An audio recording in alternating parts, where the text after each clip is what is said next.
गुरुर्साक्षात्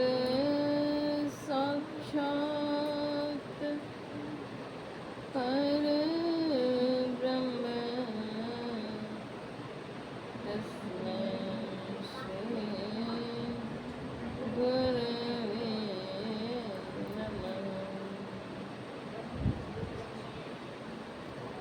गुरु गुरु मैं करा पुकारा, सतगुरु साहब सुनो हमारा। अगर अवगुण दुख मेटनहारा, सतगुरु साहब परम उदारा। धन्य धन्य सद्गुरु सुखद, महिमा कहीं न जाए। जो कछु कहूँ तुम्हारी कृपा, मोते कछु न बसा। श्री सद्गुरु महाराज की।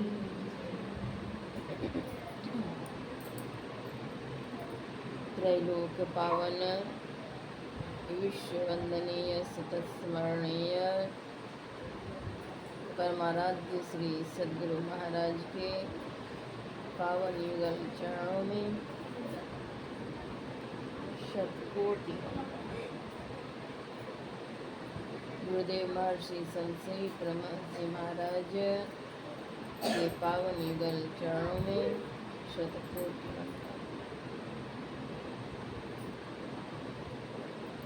उपस्थित सत्संग प्रेमी महानुभावों, आदरणीय भक्तिमती माताओं एवं धर्मशिला बहनों, सबों का हार्दिक अभिनंदन।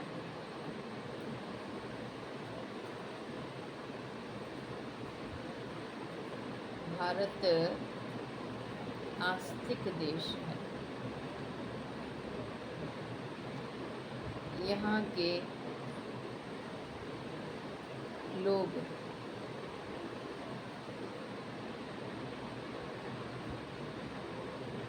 किसी न किसी माध्यम से भक्ति करते हैं। कोई वाहिगुरु शिव नाम, राम नाम आदि का जाप करते हैं। किन्हीं भी देवी देव की उपासना करते हैं।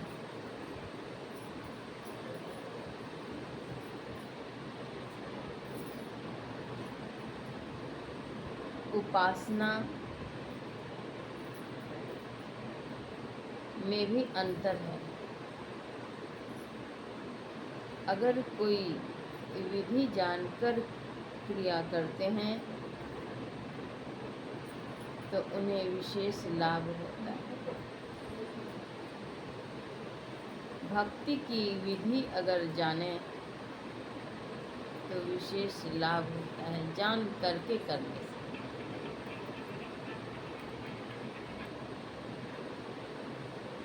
और जानेंगे कैसे?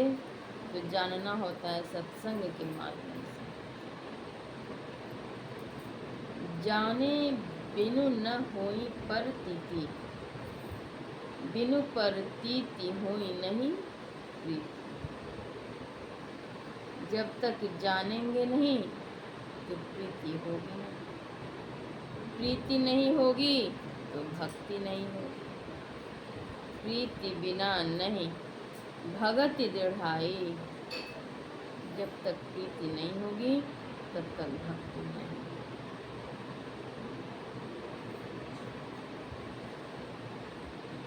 प्रीति उत्पन्न हो, इसके लिए सत्संग की आवश्यकता है। जानकारी मिल जाए तो इसके लिए किसी मार्केट में जाकर मूल्य देकर भी खरीद नहीं सकते। यह सौदा सत्संग में ही मिलेगा। कर ले हो सौदा सखिया, पसरल छोहे हटिया। हे सखिया, सौदा कर लीजिए। कौन सा सौदा? वह सौदा जो इस जन्म में ही नहीं, इस जन्म के बाद भी काम आएगा। संसार को संतों ने दुखालय कहा, दुख का घर। संसार में व्यक्ति रोते हैं और फिर आह भरते हैं अपने नसीब को, आह भरते हैं अपने प्रारब्ध को।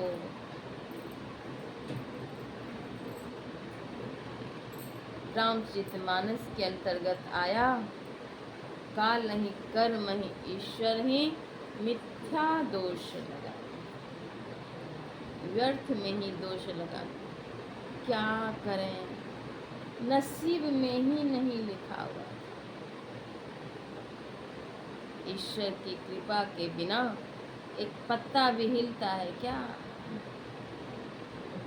गुरुदेव महर्षि संत श्री परमहंस जी महाराज कहते थे, जब पाप कर्म करते हैं तब ईश्वर का पत्ता हिल जाता है, और जब पुण्य कर्म करना होता है तब कहते हैं कर्म में ही।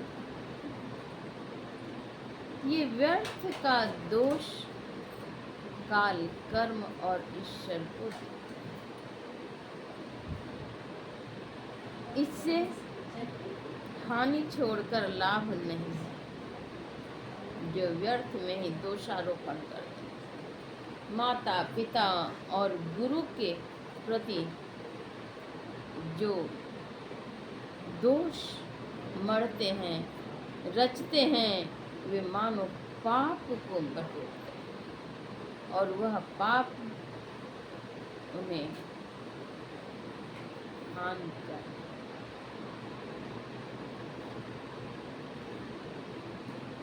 मैं कह रही थी, काल नहीं कर्म ही ईश्वर ही मिथ्या दोष।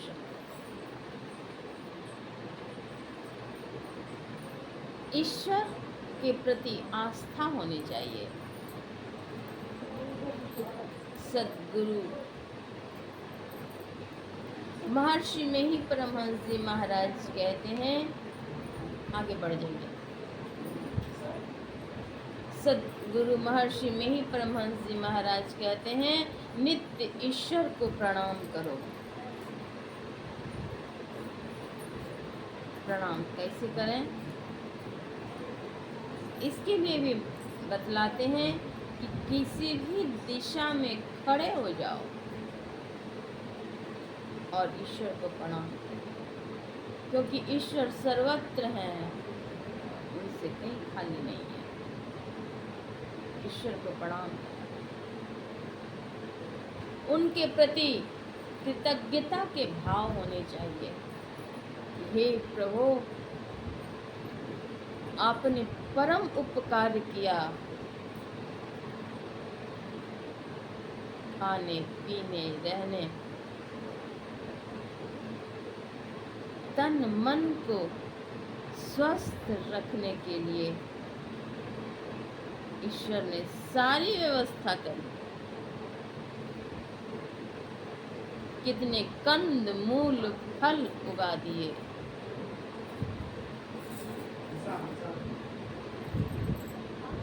दे दिए। सहज में, जल दिए मुफ्त में, वायु दिए मुफ्त में। जल के लिए तो थोड़ा प्रयास भी करना पड़ता है, कुदाल से या और किसी व्यवस्था से गड्ढे करके फिर पानी निकालते हैं, फिर पानी की व्यवस्था करते हैं, टंकी में ले जाते हैं आदि। जल के लिए थोड़ी मेहनत कर लेते हैं, लेकिन वायु जिसके अभाव में एक क्षण भी यह शरीर टिक नहीं सकता, मुफ्त में वह वायु दी प्रभु ने, मुफ्त में।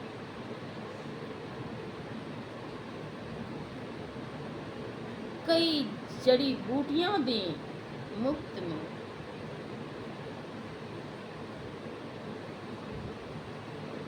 ईश्वर की इतनी कृपा रहे, उसको भुलाया नहीं जा सकता। उनके प्रति कृतज्ञ के भाव होने चाहिए। माता पिता जिन्होंने कि 9 मास तक, माँ 9 मास तक अपने पेट के अंदर ढोती हैं।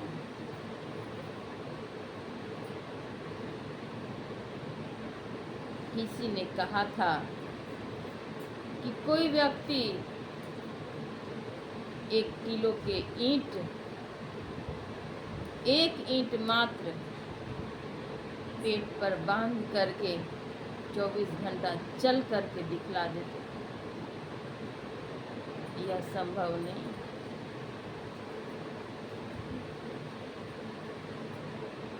वह माँ जो जनती हैं, जन्मदात्री हैं, संतान माँ की गोद में आती हैं।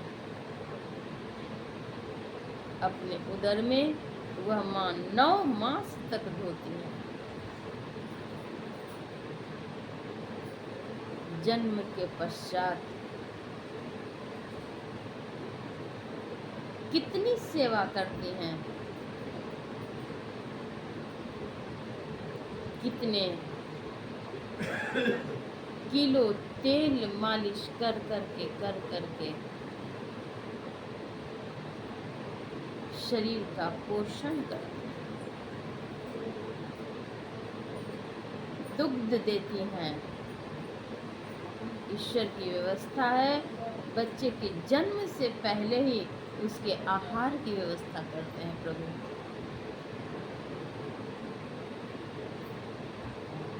छह मास पश्चात उसके दंत के आगमन होते हैं और दंत आगमन से पूर्व ही प्रभु ने व्यवस्था कर दी होती है। प्रभु की व्यवस्था होती है अन्न की, फल फूल की। वह आहार ग्रहण करके शरीर पुष्ट होता है। अन्न को औषधि भी कहा गया।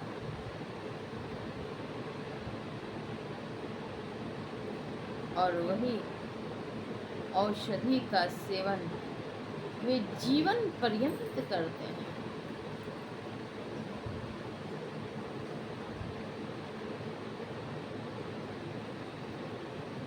किन्हीं संत ने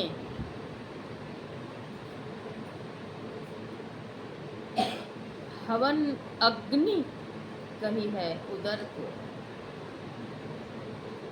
भोज्य सामग्री जो कि औषधि है। अन्न को ब्रह्म भी कहा गया है। वह भोज्य प्रसाद व्यक्ति अपने मुख द्वार से ग्रहण करके अपने उदर में डालते हैं और वहाँ वह पचता है और फिर अस्थि मेद मज्जा रक्त बनते हैं। यह ईश्वर की व्यवस्था है, कृपा है। और यह शरीर अन्न फल फूल मेवा मिष्टान दुग्ध घृत इत्यादि से पुष्ट होता है। माता पिता की सेवा रहती है और यह शरीर इतना कुछ ग्रहण करने के पश्चात भी यह क्षणिक है, चिरस्थायी नहीं है। सद्गुरु महाराज कहते हैं, दिन बीतत जावे आयु फुटावे।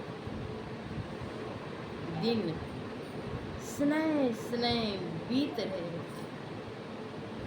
जा रहे हैं और आयु हमारी शेष होती जा रही है। इसलिए भजो भजो प्रभु नाम।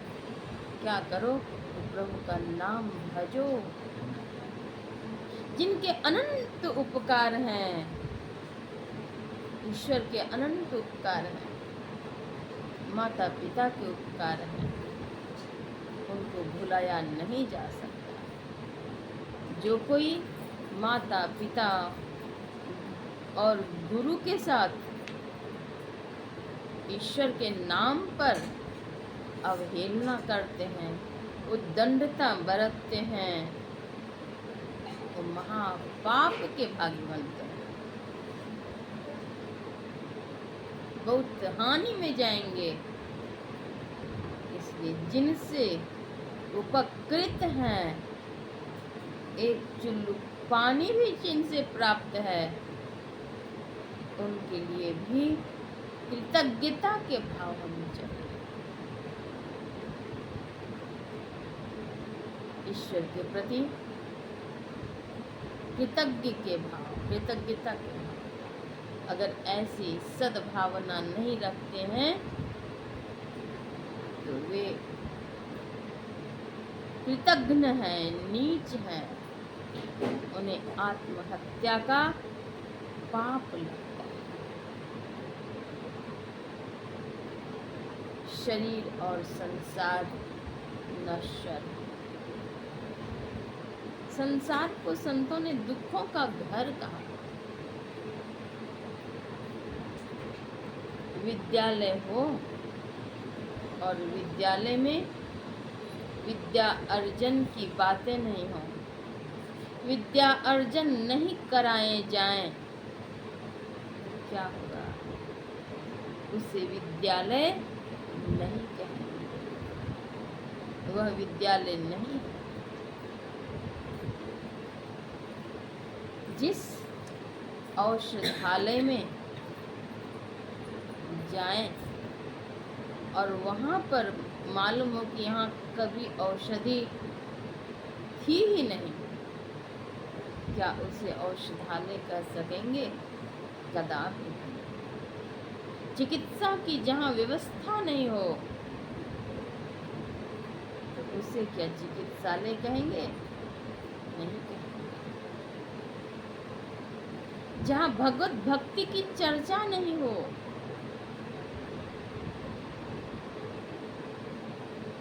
जहाँ पूजा पाठ नियम संयम कुछ भी नहीं होता हो, उसे हम देवालय नहीं कह सकते।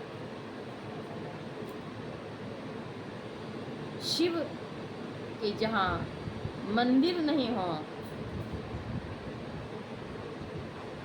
जहाँ उनकी आराधना नहीं हो, एक मूर्ति तस्वीर आदि कुछ भी नहीं हो, उसे हम शिवालय नहीं कह सकते।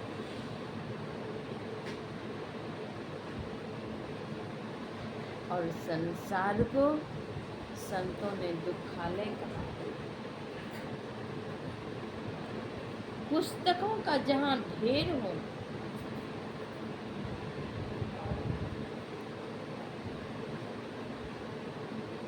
उसे पुस्तकालय कहेंगे।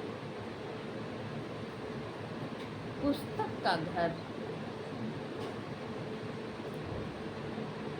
बहुत सारे पुस्तकें हैं, लोग वहाँ जा रहे हैं, अवलोकन कर रहे हैं, पठन कर रहे हैं, अध्ययन कर रहे हैं, चिंतन मनन कर रहे हैं। पुस्तकालय, जहाँ की पुस्तक ही नहीं हो वो पुस्तकालय कैसे? जहाँ की दुख ही नहीं हो वो दुखालय कैसे? यहाँ तो दुख ही दुख है संसार में, दुखों का घर कहाँ, दुखों का भंडार है। और यहाँ जिस दुखों के भंडार में हम रहें और कहें कि दुख स्वाभाविक है। जहाँ उष्णता हो, जहाँ आग जल रही हो, वहाँ कहीं यहाँ गर्मी लगती। जहाँ अग्नि प्रज्वलित है तो उसके स्वाभाविक गुण है, गर्मी लगेगी। बर्फ के ढेर के निकट चले जाएं, क्या वहाँ ठंड नहीं लगेगी? लगेगी। तो संसार दुखालय है, दुखों का घर है, दुख है। दैहिक, दैविक और भौतिक, ये 3 प्रकार के। इन दुखों से बचने के लिए, निर्मूल होने के लिए संत सद्गुरु द्वारा प्रदत्त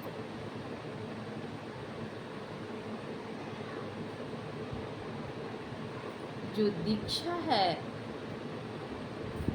वह प्राप्त करेंगे।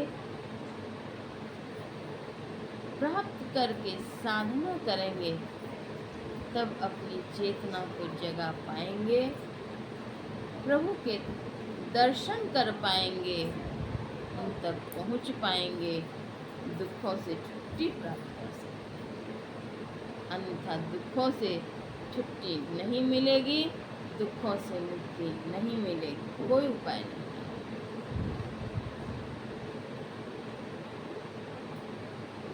संसार के रिश्ते नाते जितने भी हैं वह कुछ काल के हैं। एक न एक दिन ये रिश्ते नाते विलग हो जाते, छूटते हैं। जितने भी रिश्ते नाते हैं, सदगुरु महर्षि संत श्री ब्रह्मन जी महाराज कहते हैं, वे तुम्हारे सुख काल के हैं, वे तुम्हारे संपत्ति काल के हैं, विपत्ति काल के नहीं है। देहावसानो परांत काल के वे नहीं है। इसलिए इस तन से बहुमूल्य कार्य करके, दुखों के घर से निकल करके सुख के प्रदेश में हम चले जाएं। सद्गुरु महर्षि में ही परमहंस जी महाराज कहते हैं, हे प्यारे लोगों, यहाँ सुख नहीं। क्यों लिपटे हुए हो तुम? यहाँ सुख नहीं। जनि लिपटो रे प्यारे, जग परदेशवा, सुख कछुई वाना। हे प्यारे लोगों, क्यों लिपटे हुए हो? यहाँ सुख नहीं। सुख कछुई हवा नाही प्यारे हो, सुख कछुई हवा नाही। यहाँ सुख नहीं। यह परदेसवा काल को भेसवा, जोर आवे दुख पावे। काल का प्रदेश, हे प्यारे लोगों, सुधि करो अर्थात याद करो।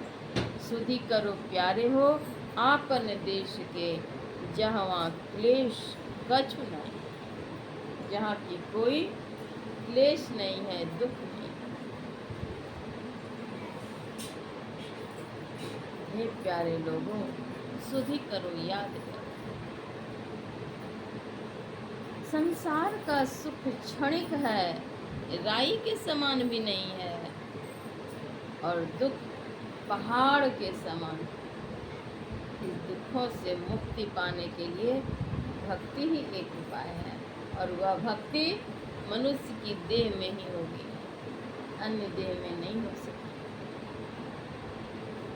साधन धाम मोक्ष कर द्वारा यही है।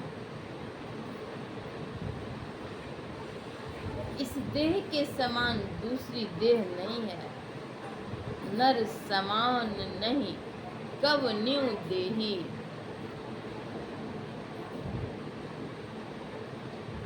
जीव चराचर जांचत जी। अगर भक्ति नहीं करेंगे इस अनमोल शरीर को पाकर, तो पछताना पड़ेगा। शरीर प्राप्त करने का एक ही उद्देश्य है, भक्ति करना। नर समान नहीं कब न्यू देही। इस शरीर के समान दूसरी देह नहीं है। अगर भक्ति नहीं करेंगे तो 84 में चलेंगे। मानवेतर प्राणियों में जन्म लेना पड़ेगा और दुख उठाना पड़ेगा, और संसार में जब भी जन्म लेते हैं और मृत्यु होती है, इस दोनों काल में अपार कष्ट होता है, बहुत वेदना होती है। हजारों बिच्छू मानो एक साथ डंक मारते हैं, इतना कष्ट। ये रामचरितमानस के अंतर्गत आया है। वह ब्रह्मचारी सोचने योग्य है,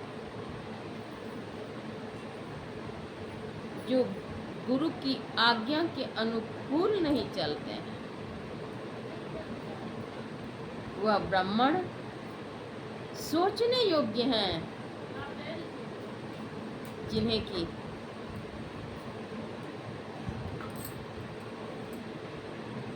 वेद का ज्ञान नहीं है, वह सोचने योग्य।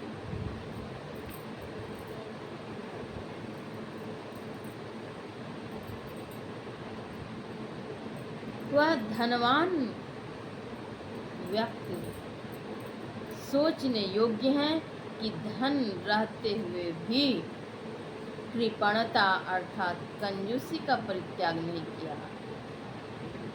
धन है लेकिन मन नहीं है, उन्होंने धन की शुभ गति नहीं करी। शुभ गति है दान,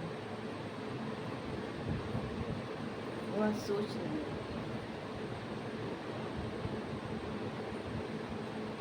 जो भक्ति नहीं करते हैं उनको पीछे पछताना पड़ता है, हानि होती है, कष्ट होता है। दुखों से मुक्ति प्राप्त करने के लिए एक ही उपाय है, वह है भक्ति। जो कोई संसद गुरु के पावन चरणों में श्रद्धा रखते हैं, विश्वास रखते हैं, उनके पाप ताप पातक काल कराल विकराल सब दूर हो। एक बार की बात है,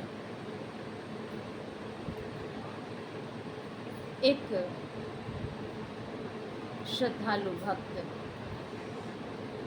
गुरुदेव महर्षि संत श्री परमहंस जी महाराज के पास आए। और उन्होंने कुंडली में लिखी हुई बातें कही। उनमें यह बात थी कि इतने समय में शरीर छूट जाएगा। यह बात कहते हुए उनसे कृपा की याचना करने लगे। गुरुदेव महर्षि संत श्री परमहंस जी महाराज कहते हैं, जिस समय की बातें इसमें लिखी हुई है उससे 2 दिन पहले आप आश्रम आ जाइए। वे आश्रम चले आते हैं। संत शिरोमणि गोस्वामी तुलसीदास जी महाराज कहते हैं, संत दरस जिमि पातक डरई। संतों के दर्शन मात्र से पाप ताप पातक दूर हो जाते हैं। वे व्यक्ति स्वश्रद्धा सिद्ध पुरुष अपने संसद गुरु की सेवा में अहर्निश समर्पित भक्त सदगुरु महर्षि संत श्री परमहंस जी महाराज की वाणी में विश्वास रख करके वे महर्षि में आश्रम के पाधार आए और एक एक क्षण वे महर्षि संत श्री परमहंस जी महाराज के संग रहे। जिधर भी जाते, टहलने जाते तो संग जाते, हर समय उनकी छाया में रहने लगे।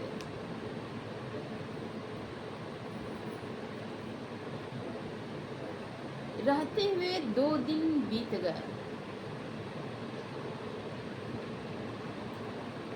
तीसरे दिन भी बीत गए। विश्व उपकार हित व्यग्र चित्त सर्वदा त्यक्त मदमन्यु कृत पुण्य राशि। विश्व उपकार की भावना से भावित होकर संसद गुरु भक्तों दिनों पर कृपा बरसाते रहते हैं। वे व्यक्ति जिनके अक्ष के समक्ष काल आने वाले थे, वह काल कराल विकराल संसद गुरु के सानिध्य से दूर हो गया। गुरुदेव महर्षि संत श्री परमहंस जी महाराज कहते हैं, उस समय तो आपका टल गया, एक दिन और रहिए आश्रम। एक दिन वे और रहे, अगले एक दिन और रहे, उनके काल भाग गए और फिर उनके आशीर्वाद प्राप्त करके वे अपने स्वगृह को लौट गए। तो संतों के चरणों के सानिध्य मात्र से, दर्शन मात्र से अनंत लाभ। उनकी कृपा के अंदर, उनकी आज्ञा के अंदर अगर रहेंगे तो उनकी कृपा बरसेगी। जो भक्ति नहीं करेंगे, संतों के चरणों में श्रद्धा नहीं रखेंगे, तो मनुष्य जन्म बेकार हो जाएगा। इहलोक और परलोक मंगलमय बनाने के लिए संत सद्गुरु के चरणों का सानिध्य अवश्य प्राप्त करना चाहिए।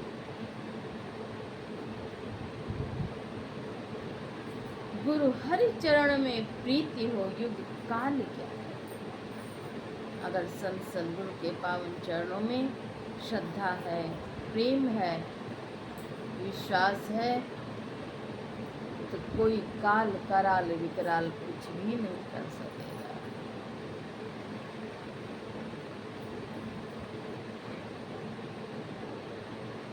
संत सद्गुरु त्रिकाल संध्या बतलाते हैं, जिनमें साधना है मानस जप, मानस ध्यान, बिंदु ध्यान और नाम ध्यान। ये साधना चतुष्टय को करने की बात है। इन्हीं साधन मार्ग में प्रतिष्ठित होकर तब अखंडानंद में निमग्न होकर अनंत सुख के भागी हो सकते। आज का यह सत्संग नैमित्तिक सत्संग है। पुण्य तिथि पर यह सत्संग आयोजित है। वे माँ जिन्होंने की अपने बच्चों में सद्ज्ञान के बीज बोए, शुभ कर्म किया अपने जीवन में, परिवार, समाज, गांव के लिए उपकार के कार्य किए।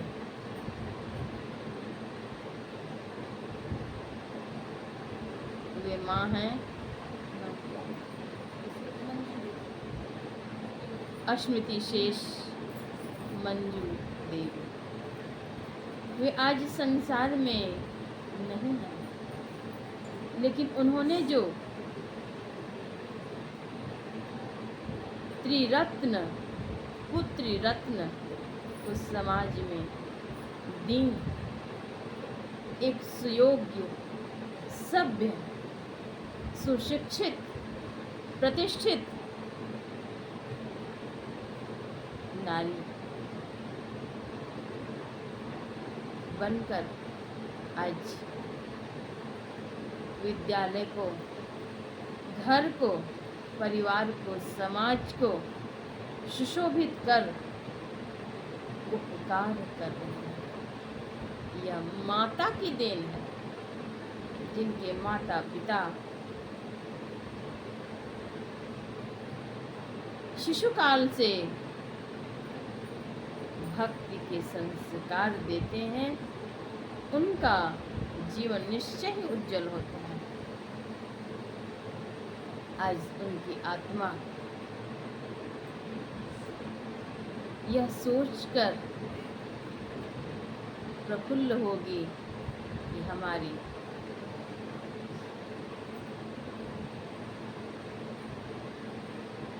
दी हुई, मेरे दिए हुए ज्ञान को प्रयोग किया। पुत्री हैं श्रीमती सुभद्रा देवी, श्रीमती अर्चना देवी, श्रीमती साधना देवी, और एक पुत्र भी है। इन लोगों की एकता, विनम्रता, श्रद्धा, आपसी प्रेम, बिल्कुल निष्कलुष भावना, पवित्र भावना को देखकर मन प्रसन्न होता है। सत्संग के प्रति भी गहरी निष्ठा है। सत्यवादी हैं, मिथ्यावादी नहीं। किसी की भलाई की कामना इन लोगों के हृदय में, सरलता है। यह संत सद्गुरु की कृपा से प्राप्त है, माता की गोद से प्राप्त है। अगर यह प्राप्त नहीं हुआ होता तो जीवन में ऐसे पावन कार्य होना असंभव है। जो माँ आज शरीर में नहीं है, उनकी शांति के लिए ये सत्संग आयोजित किए गए हैं। सद्गुरु महाराज अपने चरणों में उन्हें स्थान देने की कृपा करें और आगे की भक्ति भी उन्हीं की कृपा से उनकी पूरी हो। जिस प्रकार सभी बहनें दोनों कुल के लिए एक मिसाल स्थापित की हुई है, समाज के लिए भी एक मिसाल है। यह मिसाल दिनानुदिन बढ़े और अधिक सद्भावना अपने अंदर आए, यही मैं शुभकामना करती हूँ। सद्गुरु महाराज सबों को सद्बुद्धि दें, उनकी कृपा की छांव में रहकर भक्ति करते रहें, जीवन में श्रेष्ठ कार्य होता रहे, यही शुभकामना करती हूँ। आप सबों के लिए भी हार्दिक मंगल कामनाएं। इतनी दूर से चल कर के सत्संग में आई, सत्संग का लाभ उठा रही हैं, सबों के लिए हार्दिक अशेष मंगल कामनाएं सद्गुरु महाराज के चरणों में समर्पित करती हूँ। श्री सद्गुरु महाराज की जय। सबका कल्याण हो, मंगल हो, सबों के लिए शुभकामनाएं। श्री सद्गुरु महाराज।